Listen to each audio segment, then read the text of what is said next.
My name is Dr. Amanda Falk. I use she, her pronouns. I am a partner and chief clinical officer at The Dorm, which is an IOP and PHP treatment community for young adults located in both New York City and Washington, D.C. I am so thrilled to be here today with Dr. Madan to be discussing how gut health and mental health intersect. And this is an area that is gaining rapid traction in both research and in clinical practice. It's a topic that really hits home for us at The Dorm and our treatment community with our young adults. We certainly know firsthand the benefits of having full-time registered dietitians and health and wellness professionals on our team because the work that they do is critical to client outcomes. We believe that every client entering treatment, regardless of their presenting diagnosis, needs to meet with a dietitian and a health and wellness provider for an assessment. And while we have found that maybe only a portion of our clients are assessed as meeting criteria for an eating disorder or disordered eating, the overwhelming majority of our clients really greatly struggle with executive function issues related to food, to meal planning, to meal prepping, and for many of them, sometimes just simply remembering to eat. Just last week, I was speaking to one of our dietitians, and she shared with me that a client had been telling her that in doing their work together, they realized that their struggles with focus and energy were intimately tied with their inconsistent eating, and making just small and realistic adjustments to meal planning and meal prepping that help them to nourish themselves differently and regularly had an immense impact on their mood and their ability to participate in treatment in the way that they wanted to participate in treatment. So all of this is to say, this is why we are really grateful here today to welcome Dr. Madan from Houston Methodist Hospital to share his extensive research into how diet and nutrition play a direct role in mental health treatment. Dr. Madan is a clinical psychologist and vice chair of the Department of Psychiatry and Behavioral Health at the John S. Dunn Foundation Distinguished Centennial Chair in Behavioral Health at Houston Methodist. And he helps lead a team of world-class clinicians and researchers in cutting-edge research related to the microbiome and mental health connection across different populations. For over 2 decades, his research has been targeted at improving the quality of care for individuals with both chronic medical conditions and acute mental illness, specializing in studying gut-based contributions to psychiatric illness and the development of novel brain stimulation techniques. We are thrilled to be learning from him today, and with that, I'm going to turn the presentation over. Thank you for that very kind and generous introduction, Dr. Falk. Thank you all for joining. We got a whole bunch of folks, so with that, get started on this presentation and make sure that I know what I'm doing. How does this all change? Can you see my presentation? No. Not yet.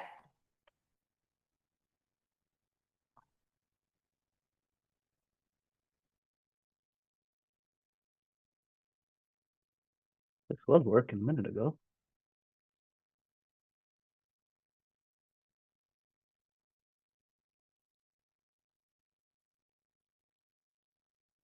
We're getting there.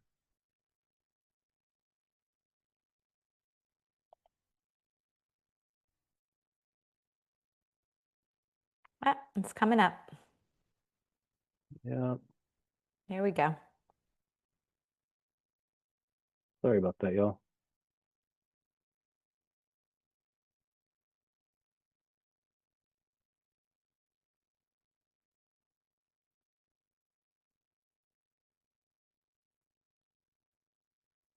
So I was telling Amanda here just earlier that I had an emergent root canal last night, so I am doing my best here, y'all.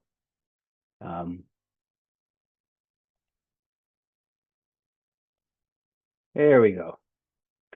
So yeah, today we will be talking about the interconnection between the gut microbiome and mental health. Try to keep this moving along and try to keep this presentation done with enough time that we have some an opportunity to actually speak at the end. And here we go, some disclosures. I don't have any financial relationships to this presentation. Here's some folks who've covered my salary currently and or in the past. Got some commercial ownership. I think the big one I really want to talk about that I will be presenting on some non-FDA approved approaches to actually manipulate the gut microbiome. So just know that whatever I say in that regard is not sanctioned by the FDA. It's kind of my thoughts and opinions based on the state of the science. All right, so this is kind of a big, broad overview of what we're going to be talking about, how the gut microbiome might influence mental health, how we might look at nutrition within a mental health care setting, and kind of what the science behind some of this is, and kind of how we can shift towards more nutrition as part of our mental health care. As Amanda said over at the dorm, I think there are a few of us that are moving in this direction where nutrition has become not as an adjunctive or maybe a as needed thing to care, but rather that is part and parcel of our treatment. Here at Houston Methodist, in our PHP, we have the exact same thing. Amanda, actually, we have finally got a health and behavior specialist to where everyone is now meeting, and with our assessment program, meets with meets with her, and we're talking about diet, nutrition, exercise, physical activity, all of that. And this isn't just for folks who have glaring disordered eatings or a obvious sedentary lifestyle, but this is just part and parcel of what we're doing. And I'm glad to hear that there are more of us across the country that are doing this, and hopefully across the globe.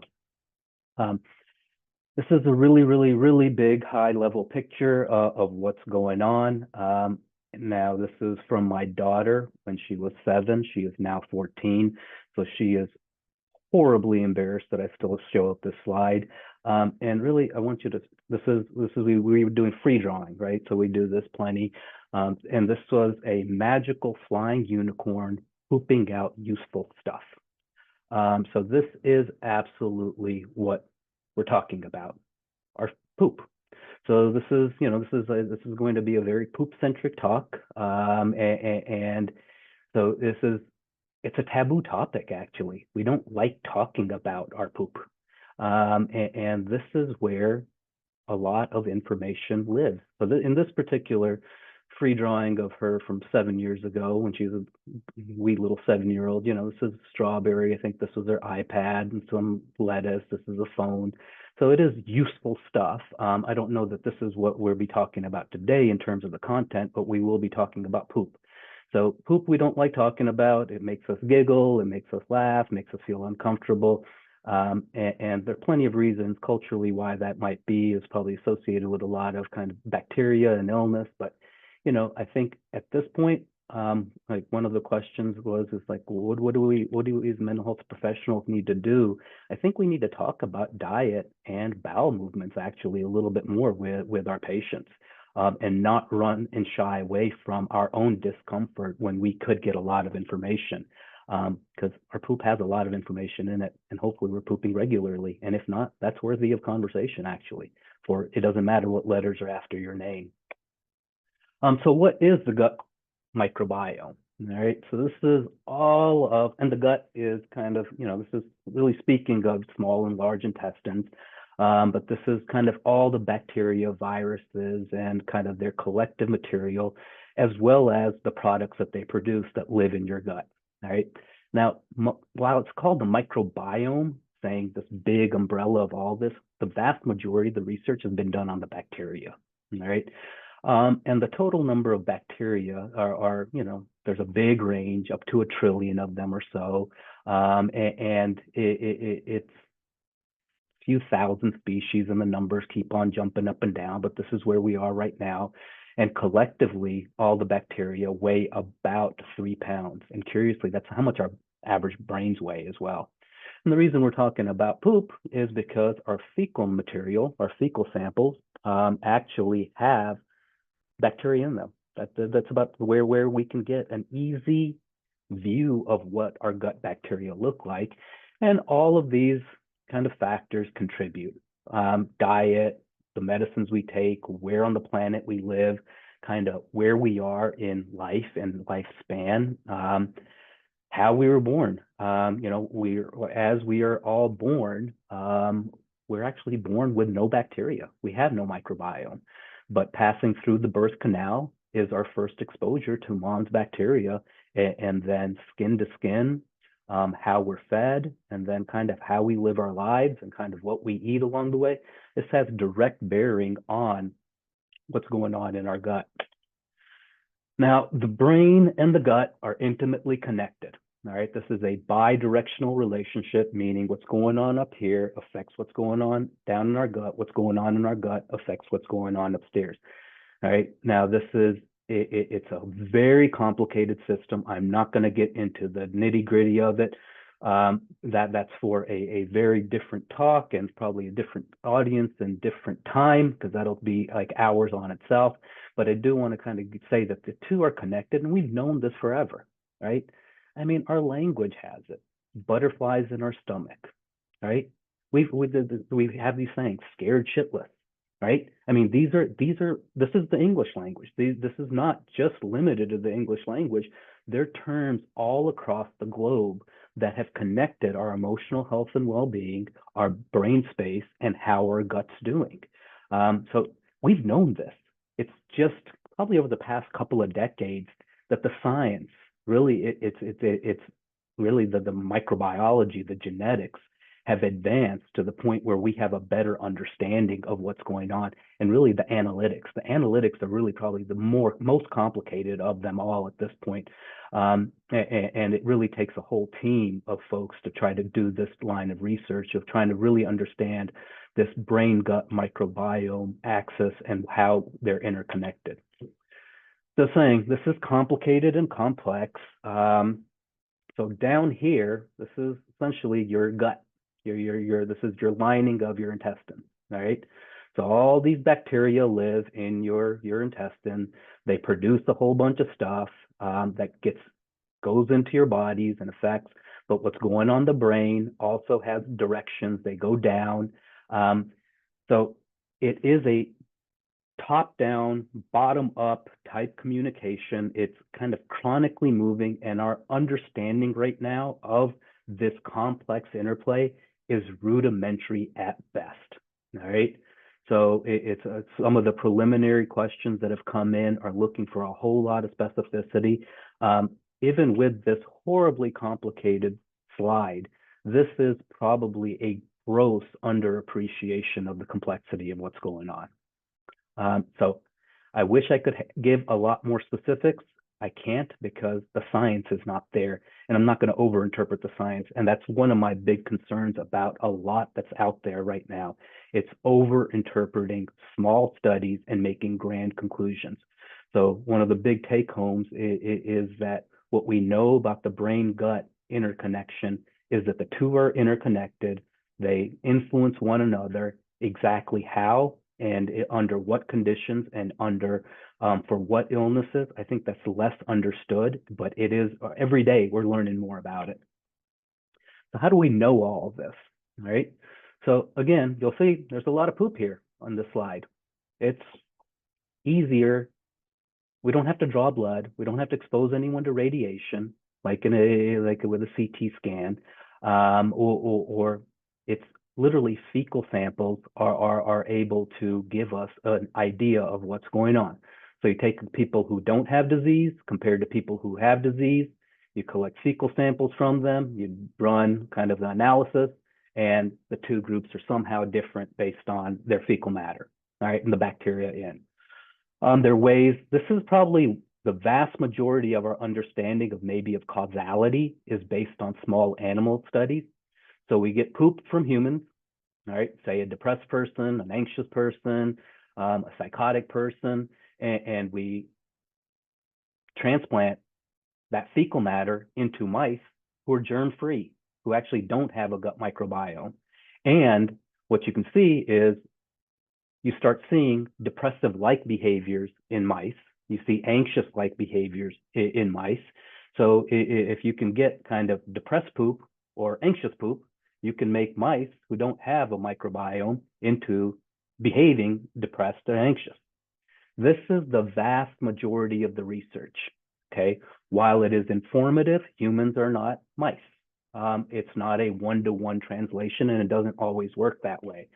So what we do sometimes is we'll get fecal transplants and get them from healthy and transfer them to sick, and sometimes you can get better.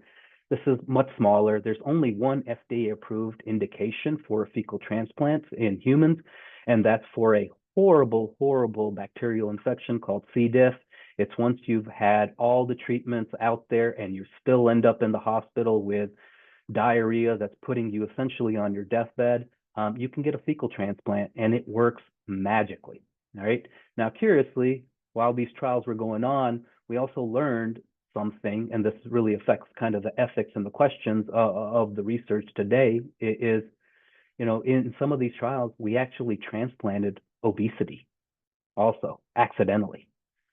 So we were treating C. diff. We did treat the C. diff, but we also transplanted obesity. So there's something in the bacteria that actually transplanted into a person.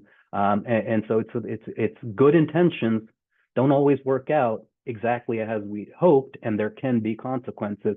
So I'll get back to that and my root canal in particular.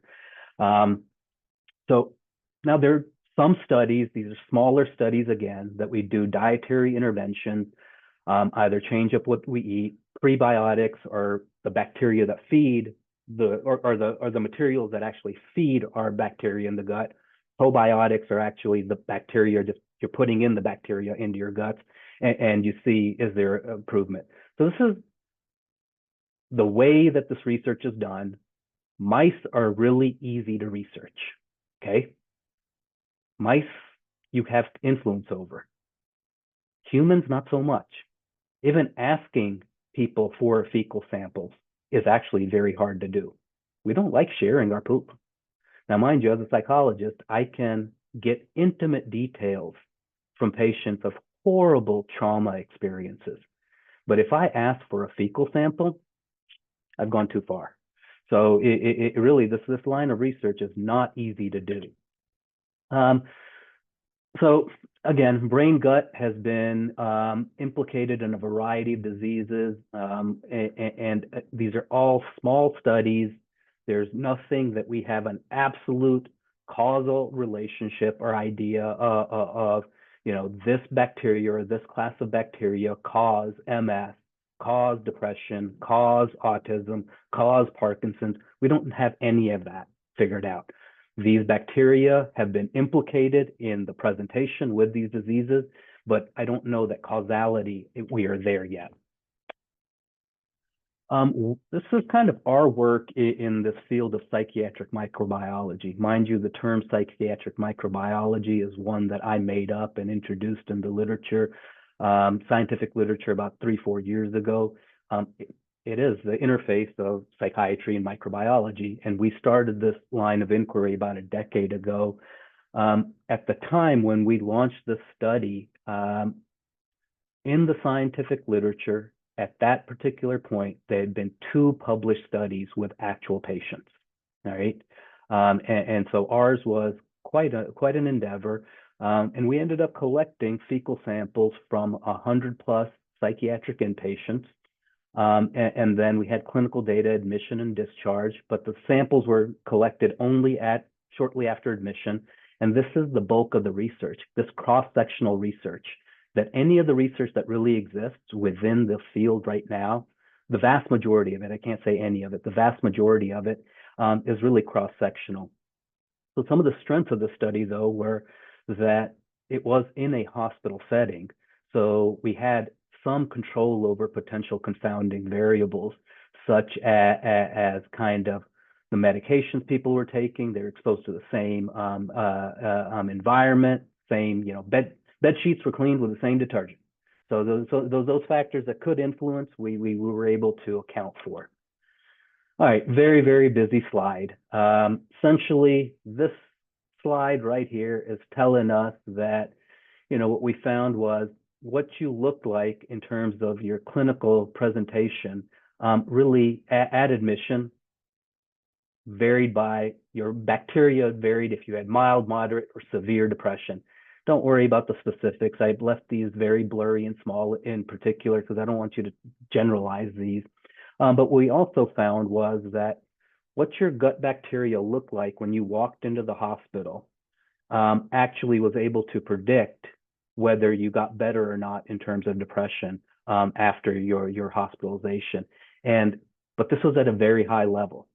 So the degree of diversity, the heterogeneity of your bacteria, if you had a more diverse bacterial profile at admission, you were more likely to respond to treatment than if you had a less heterogeneous. Nothing specific about the bacteria, but it was just the variety of the bacteria. Now, curiously, since I didn't want to overinterpret this at the time, we did find one bacterial strain, one bacterial taxa, this Coprococcus, that was reduced in the context of more severe depression.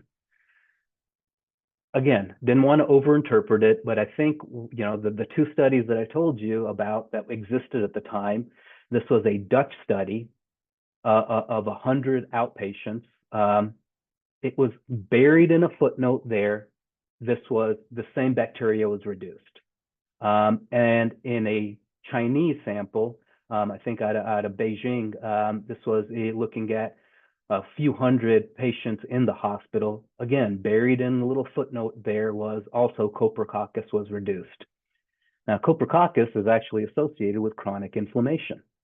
And inflammation and depression, I think that story is gaining a lot more traction these days. So that may be in part mediated by the gut bacteria.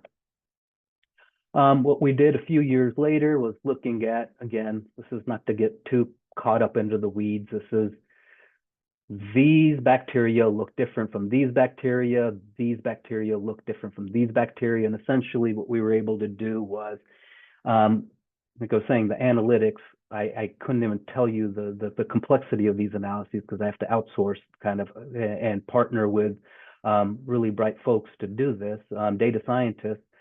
Essentially from about 10,000 different bacteria, we were able to reduce it down to 43 that were conferring treatment resistance in terms of depression and anxiety. And these bacteria collectively were associated with inflammation. Now, again, we're not the only ones. This group out of China a couple of years ago, actually not even a couple of years ago, last year, were able to identify specific bacteria that were associated with response to SSRI for depression, which is kind of cool now, right? We're starting to get collectively, like what you look like early in treatment might identify you as someone who is able to respond to treatment. All right. Maybe we haven't figured out exactly what is defining what your illness is, but based on what your kind of your microbial signature looks like when you enter treatment, we might be able to identify whether you are likely to respond to kind of standard care or you may need something a little bit different because of your bacterial signature. Again, this was out back in 24 as well. Another group of, a different set of bacteria. So I guess collectively you're saying like we're finding different signatures of treatment resistance or response to treatment. So this is where the state of the science is.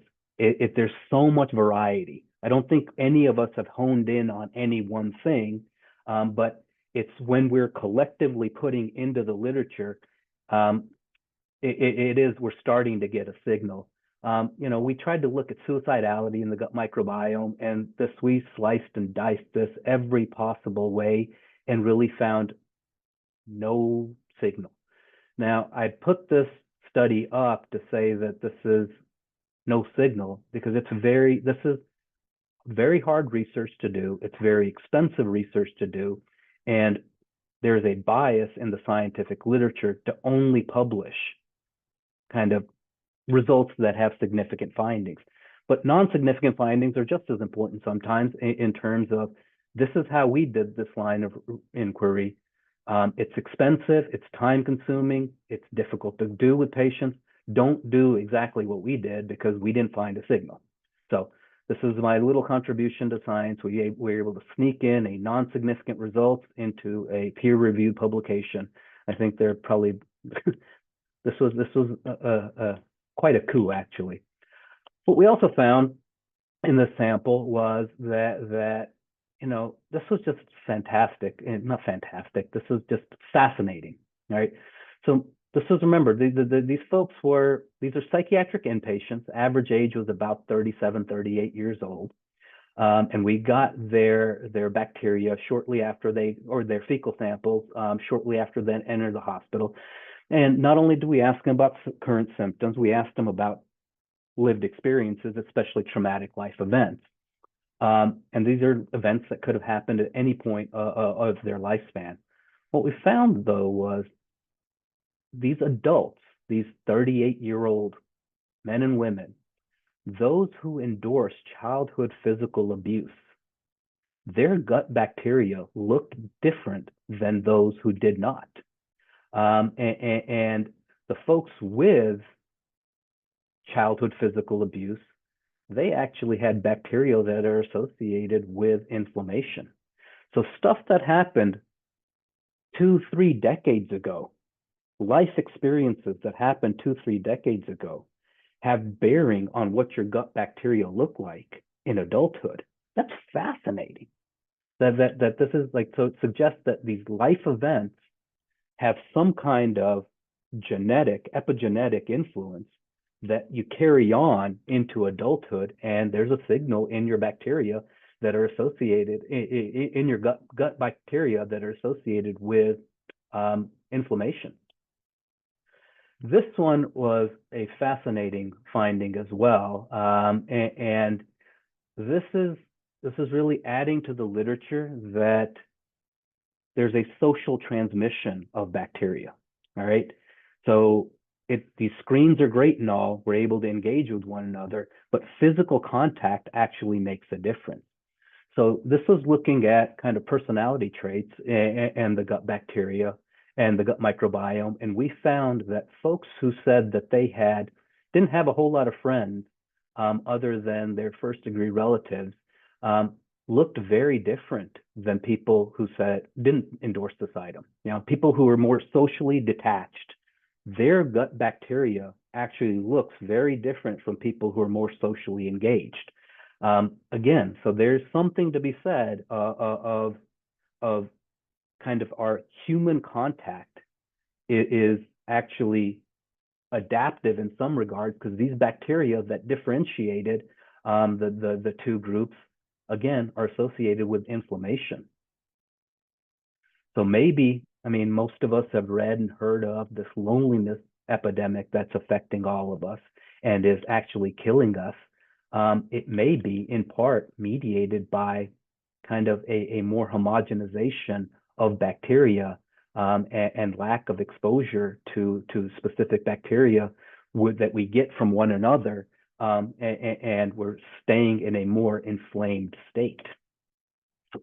So this one was a fantastic paper that came out a couple of years ago in 22.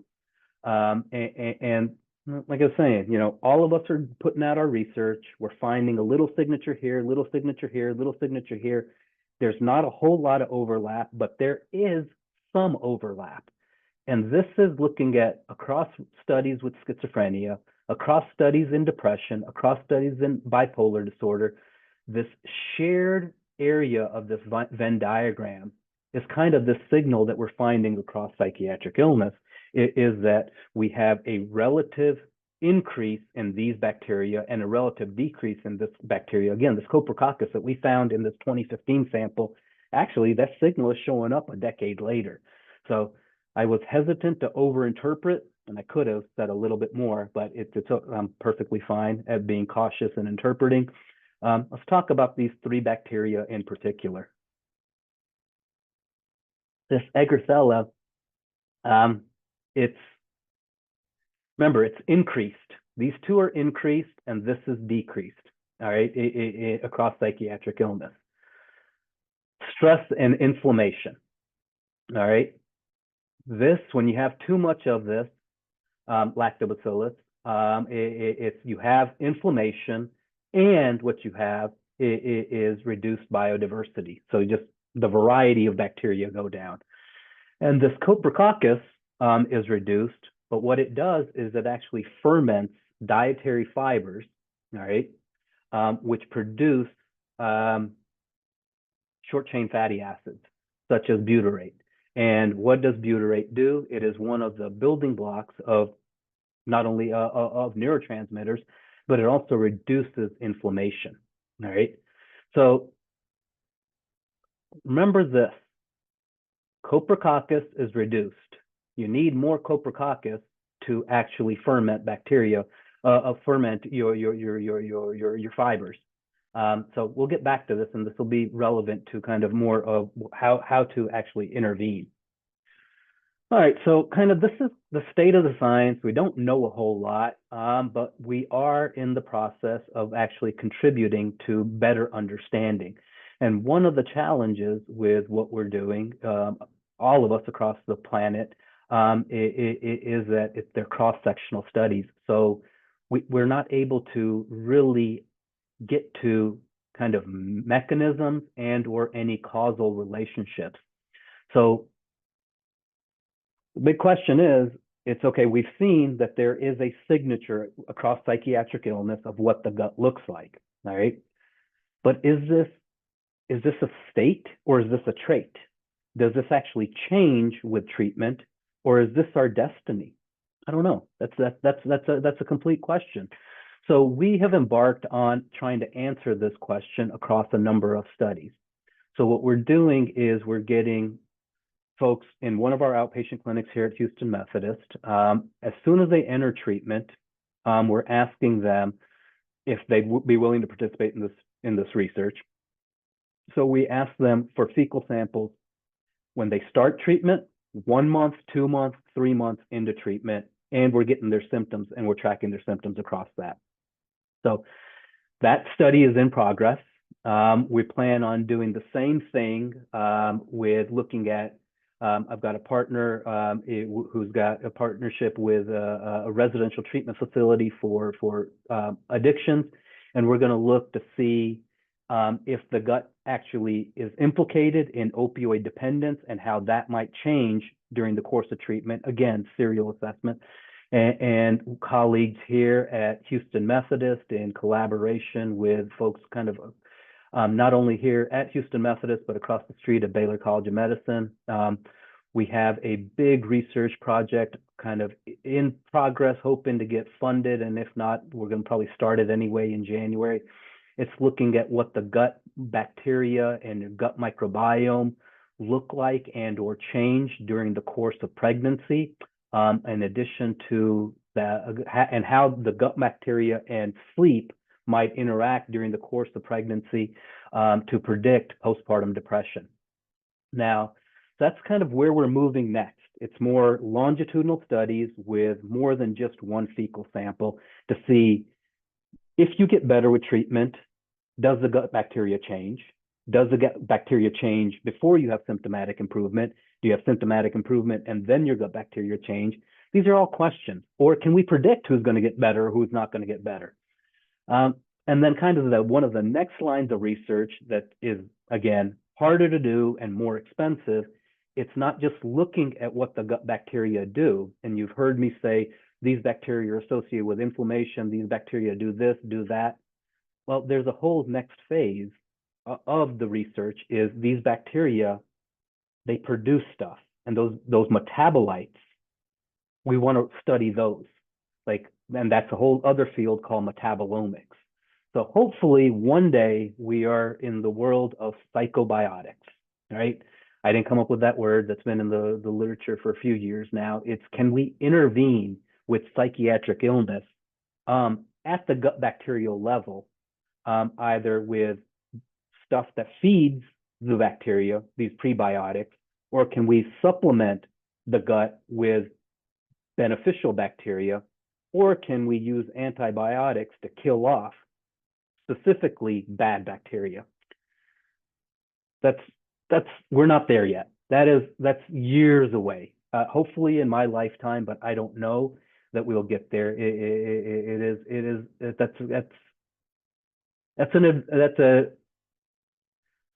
That's ambitious, and one that I'd say we were aiming for, but psychobiotics is something that may be part of our kind of psychiatric toolbox of addressing illnesses that aren't always fully understood, treatments that are modestly effective on kind of a large scale, and can we supplement with psychobiotics by manipulating the gut?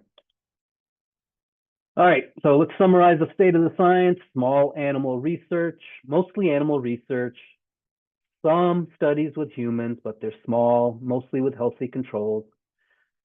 Here's one thing that really, we talk about the human gut microbiome. 70% of the research that's been done, right, is based out of Europe or the United States or Canada. That doesn't include the rest of the globe. So it's really going to be hard to generalize on the human gut microbiome when the science is so biased towards Western communities so far. We don't have a very good understanding of mechanism of action. So kind of dysbiosis, just another fancy way of saying it's becoming more homogenized. It's becoming more the same, all right? More the same bacteria. And systemic inflammation is really kind of where we are across disease states. That's depression, anxiety, psychosis, bipolar disorder, and really it's a very similar signature when you're talking about obesity, when you're talking about heart disease, when you're talking about diabetes, and the gut microbiome. It is kind of generally speaking. So I put this up to say that this was published online this past Saturday, all right? This is a review article out of Nature Mental Health. This is one of the premier journals. This is essentially summarizing what I just summarized in the previous 25 minutes. That small studies, we don't know causality. So this is the state of the science that just came out, 5 days ago. All right, here's also an unfortunate fact. We don't even know what a normal or what a healthy gut microbiome looks like. And this is coming from Ted Dinan, who's kind of sometimes thought of as kind of the godfather of the brain gut research area. So there are some small studies that say, okay, in 23, there's a significant antidepressant effect of agents that contain probiotics, right? And this is a big meta-analysis too. This is looking at all the state of the science. When you look at what the state of the science is, there may be a dozen studies with 20 people, right? That doesn't mean this is national news, all right? This is not headline news. Probiotics are not antidepressants. You can't make that claim based on a dozen studies with 20 people in them, right? Yeah, but we keep on doing it. This is in 25 with schizophrenia. All right, yep, we can do this. We're going to solve all of psychosis with probiotics. And now this has been published because it's a systematic review and meta-analysis. Let's count the studies. 1, 2, 3, 4, 5, 6, 7, 8, 9. We're not making grand conclusions. We're not treating psychosis with probiotics based on 9 studies. All right. So how do we treat this? I'm going to speed this up a little bit. I know we're going to talk about nutrition a lot, and I want to leave time for questions. Everything that our grandma told us to do that's good for us is good for your gut, is good for your brain. All right. Environment that's enriching, healthy diet, get some exercise, hang out with people, and get some stimulation. Don't just sit around in your room. Now, there is science that is emerging now that what we eat has direct bearing on our mental health and well-being. All right. Poor diet. What does poor diet mean? Poor diet means ultra processed foods. Ultra processed foods are foods that are made in a factory. All right. If it comes in a box, it's probably not good for you. All right. And if you eat exclusively boxed foods, that's not good for you. Boxed foods that do not have colors that exist in nature are even worse for you. Boxed foods that have colors that don't exist in nature that are loaded with sugar are even worse for you. And if all those factors are a meat or a meat product, that's really bad for you, right? You have almost a 50% increased odds of developing depression or anxiety if you eat these foods versus if you don't. This is straight out of CDC, FDA dietary guidelines for the Americans for 2025. All these numbers, these are different age groups. We're not following guidelines. Well, half of us are, half of us aren't, right? What are we particularly not doing? 90% of us are not getting our recommended veggie intake, all right? 97% of us are not getting our recommended whole grain intake. We do a great job with refined grains. These are all the things we should be eating. Veggies, lentils, vegetables, fruits. Essentially, we're not following fruits and veggies. We do like potato chips though. And we do like hot dogs. So, high fat diet, inflammation, red meat. This is not to say do not eat burgers, do not eat steak, all right? This is don't even give up your fast food. This is to say you cannot live exclusively off of these things, all right? You need fruits and veggies. You need whole grains, all right? These things are helpful. They are anti-inflammatory. Remember that bacteria that's reduced in depression, Coprococcus, and across psychiatric illnesses, Coprococcus actually uses fibers, all right? It takes fiber, it turns it into short chain fatty acids, which are essential to turning the volume down on your system. All right. Again, 2025 guidelines, all right? This is the big meta message. This is like, what can I do to improve my gut health? Should I take probiotics? Should I do this? Should I do that? Don't do any of that. Let's focus on one thing and one thing exclusively for the next year, all right? Follow and track your fiber, all right? 90% of women, 97% of men. This is all of us, all right? We don't get enough fiber. We need 30 grams of fiber, all right? This is not to eat your fiber 1 bars. This isn't to eat Metamucil.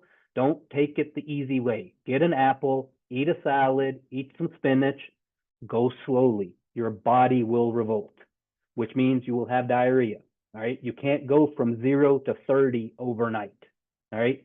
Start tracking it. I don't know how many people are on the talk. I think 400 or 500 signed up, all right? That's about 400 or 500 people that aren't getting enough fiber in their diet, all right? So 90% of women, 97% of men. I don't think we're special at this talk unless you make a concerted effort. This is your intervention. This is your treatment. This is very small, very simple, very easy. I'm not going to give specific recommendation of this probiotic, that prebiotic. Eat an apple. Get yourself a salad mix. Get yourself some fruits and veggies. Get your fiber up. All right. Now, what happens if you actually change up your diet? All right. This is over 3 months. All right. 3 months. Whole grains, veggies, fruits, legumes, low fat, unsalted nuts, fish, lean meats, eggs, olive oil. This is all. Look, these are all real foods. These are all whole foods. These are on the perimeter of the grocery store. They're not in the aisles, right? These are all And this is reduce your extra food. This isn't to get rid of. So I say kind of recommendation 80-20 rule. 80% of this, 20% of this, all right?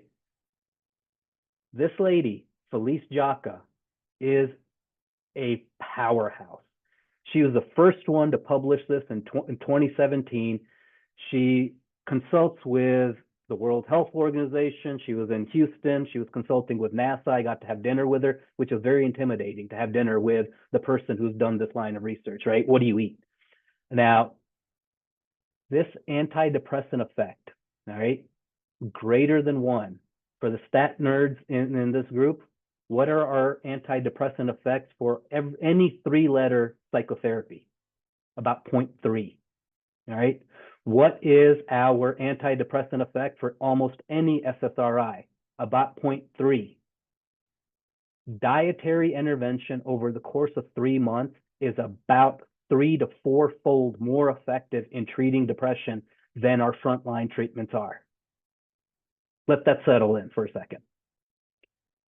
4-fold more effective than frontline CBT, ACT, DBT, Zoloft, Prozac. Take your pick. Okay? This isn't making mainstream because there is no drug company that's going to make money off of this. And this requires a whole lot of work. Changing up our diet is a lot of work. You need help. You can't do it alone. Get help. All right, so here are my non-FDA approved recommendations for manipulating the gut health. This is much better than this. I don't even know where this is served. These are 3-foot-long hot dogs. One has chili and chips on it. The other has mac and cheese on it. The other one has a brisket-like material with barbecue sauce on it with a side of fries. This is a meal, y'all. This is what we eat. We don't eat enough of this. This is likely contributing to our poor mental health. We do more of this. This is likely to make us feel better psychiatrically. Okay, yogurts, the kombucha, the kimchi, the kefir, the apple cider vinegar, maybe. All right, maybe. Not without consequence. Remember I told you I got a root canal? Well, this is my second one in a 12-month period. I used to have apple cider every day for years.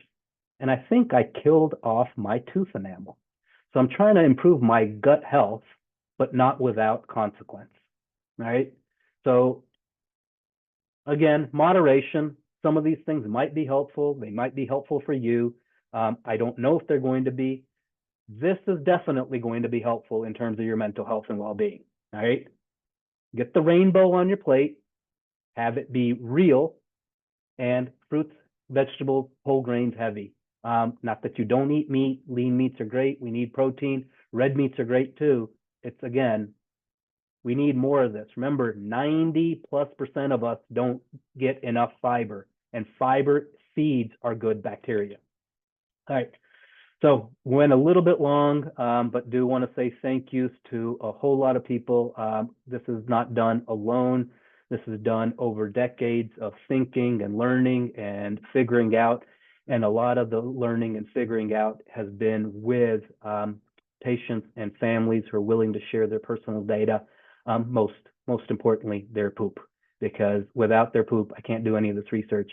So really very thankful for all the patients and families who have contributed to what we're doing, what's going on around the globe. Let me pause and stop sharing and get questions. Thank you. Thank you so much, Dr. Madan. We have so many questions that came in. As I said, there's no way we're going to get to all of them. We're probably going to have to do another presentation, and maybe the presentation is all sort of Q&A style. We can brainstorm on that. We will get to as many as we can, and then please don't hesitate to reach out following the presentation to engage in dialogue. I'm going to try to pick out some questions and consolidate them. We did have a lot of participants asking questions about prebiotics versus probiotics. Is one more advantageous than the other? And also, like, there's so much out there in the world about probiotics and prebiotics. Like, how do you know which ones are the right ones, and how do you advise clients when there is just so much out there? All right. So what I go with is the prebiotics. Remember, just by definition, those are the foods that feed our bacteria. Hmm. So back to the fiber. It really it's don't go with supplements. Go with real things. All right. Eat an apple. Eat some spinach. Get variety. All right. Get variety. It's my girls and I. We would compete to see how many fruits and veggies we were able to get on our plate at a given time. Buy those salad mixes. They have like a dozen or so vegetables already in them. All right. Chopped up. Those are very easy ways. So you get to feed your bacteria. All right. You get high fiber and you're feeding your bacteria, and the variety helps. All right. The probiotics, there are a whole bunch out there. I don't know the exact number. A significant portion of them are nothing. All right. So even if you think you're buying it, you're not actually getting the bacteria. So those probiotics are literally replacing your bacteria, right? Yogurt has a whole bunch of good bacteria in it. So you can actually supplement your bacteria rather than getting something out of a bottle that you may or may not know. Yogurt actually has good bacteria in it. So those are your probiotics. You can get it in that way.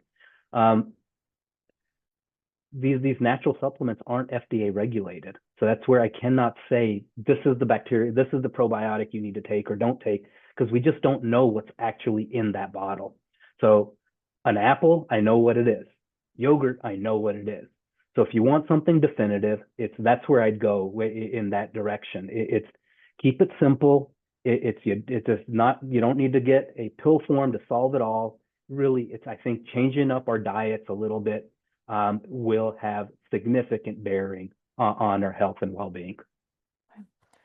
Thank you. We've also had a handful of questions come in about ketogenic diets. I know that there's a lot of research out there, and we get a lot of questions about it as it relates to psychosis, schizophrenia. But can you speak at all to a ketogenic diet, and how that could be helpful to the microbiome, not helpful, how it's related, not related, et cetera?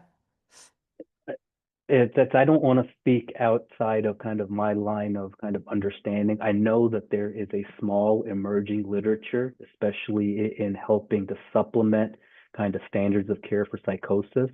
I don't know that any diet, whether it's ketogenic, Mediterranean, or which one did we have? We've had to eat all this. These diets, their names and things, they change over time. They tend to get a whole lot of news and hype. I really do feel like kind of very basic fundamentals of a balanced diet that is rich in fruits, vegetables, nuts, grains, lean meats, reduce the processed sugary foods. I think that's going to have kind of overall effects as opposed to this is the diet du Right. jour that's getting all the attention. It's I think more the basics that we all know, Right. but less than half of us actually follow kind of Right. what we're supposed to be doing. So it's Right. like if we could follow kind of what we know that has decades and decades and decades of research, versus kind of this is the fad of the day, and small studies are showing some promise. And I get it. People want to believe these diets to work or this intervention to work because the state of the science with psychiatric illnesses, we don't fully understand what causes them. Our treatments are modestly effective. We're desperate. We want, and we're as a community, as not just across the United States, across the globe, more of us are affected with psychiatric illness. Yeah. More of us are suffering. It's more severe, and we're looking for answers. So this is like I think it's like, let's go with the ketogenic diet, and this is gonna be the thing that's gonna, it's like I've known of people who've literally with psychosis who've died secondary to Doritos and Dr. Pepper, because that became their diet. for so many Mhm. years, Mhm. right? So I can't endorse one thing or another other than these very basic Got it. diets. I want to try to get one more in quickly because it's also one that's sort of like a repeat question that many different people have asked in different forms.